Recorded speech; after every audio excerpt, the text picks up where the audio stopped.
Nah, menghadapi Vietnam setidaknya ada 3 pemain yang masih dipantau kebugarannya, yakni Jens Raven, Arkan Fikri, dan Tony Firmansyah. Pelatih Indonesia Gerard Van den Berg bilang kepastian apakah ketiganya itu bisa bermain atau tidak esok hari baru akan diputuskan esok pagi. Nou, kijk, wat belangrijk is dat we met de spelers spelen die fit zijn. En we gaan vandaag hebben we de laatste training op het veld. En morgen hebben we nog een ochtendtraining in de gym.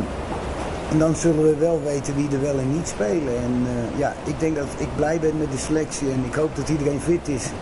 Maar als er een speler niet bij is, dan zullen we wat moeten vinden om toch zo goed mogelijk voor de dag te komen.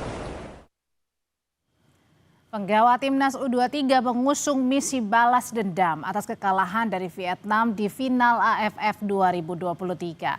Tak hanya itu, kemenangan atas Vietnam juga diharapkan menjadi penawar dahaga karena sudah lama tak menjadi juara di Jakarta.